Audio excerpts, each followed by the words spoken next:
Dave Cotton, capitaine propriétaire des pêcheries d'Anamé et du navire le chalutier de pêche à la crevette nordique, l'Intrépide numéro 3.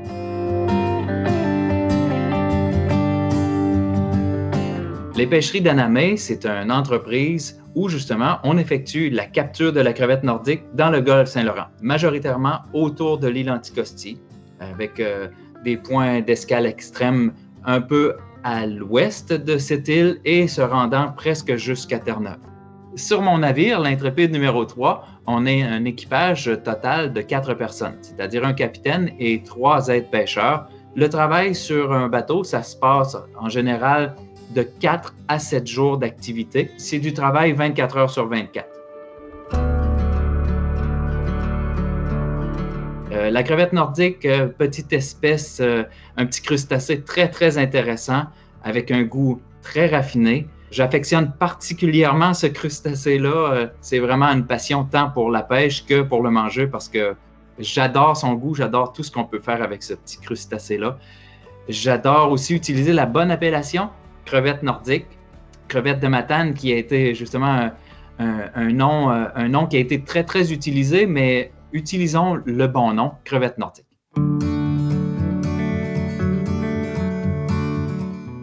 On est à la pêche d'une espèce ciblée. Je pêche presque exclusivement de la crevette nordique et tout ça grâce à un dispositif de sélectivité qui s'appelle la grille Normor. Donc, à quelque part, dans mon engin de pêche, il y a carrément un dispositif de plastique avec des petits barreaux à la verticale qui va permettre à la crevette nordique de continuer à rentrer dans mon chalut et être conservé à bord. Et un poisson qui est plus gros que la crevette nordique, par exemple une morue, va glisser sur les barreaux et sort dans son milieu par un évent. Donc, la morue, là, elle va juste avoir vécu un drôle de 2 minutes, puis elle va se dire « qu'est-ce qui s'est passé? » Et son histoire est finie, aucun impact, aucune blessure, tandis que moi, j'ai conservé les crevettes nordiques.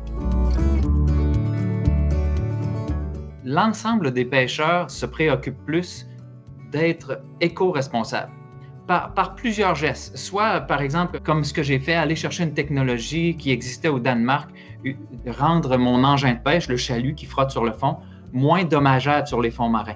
Ça fait en sorte que je consomme moins de carburant également, donc moins d'émissions en pollution. On ne cesse de tenter d'augmenter en performance. Nous sommes vraiment à la fine pointe de la technologie. On est rendu à l'ère des caméras sous-marines. Tout ça pour augmenter la performance, pour être moins longtemps au large. Et tout ça conjointement participant avec Pêche et Océan Canada pour évaluer la ressource, pour être certain qu'on n'a pas d'impact néfaste sur la capacité qu'on a à pêcher. On veut, à chaque année ou aux 2 ans, on ajuste les quotas. Je crois qu'on fait de belles démonstrations qu'on veut être dans cette industrie-là longtemps. Je suis un passionné, puis je crois beaucoup à l'industrie de la crevette nordique. Je crois à l'avenir nécessairement parce que de plus en plus, les gens prennent la peine de goûter notre produit qui est très différent. Peut-être parfois, oui, plus cher un peu que les crevettes d'élevage du Sud, mais on est tellement ailleurs dans le goût et dans la texture et dans les possibilités justement de combinaisons incroyables. Je crois à l'avenir également parce que les Québécois, de plus en plus, décident de manger notre crevette. Donc, ils font l'effort de se dire je me fais ce petit cadeau-là, je prends ce produit-là parce qu'il est différent. Il m'apporte quelque chose de plus dans la bouche, il me fait un plaisir supplémentaire. J'aime vraiment mon produit. Puis, tu sais, je veux dire, d'un bout à l'autre, c'est moi qui le sors de l'eau, c'est moi qui l'apprête, j'en mange, je suis de bonne humeur avec ça. Fait que je crois qu'on devient de bons porte-parole.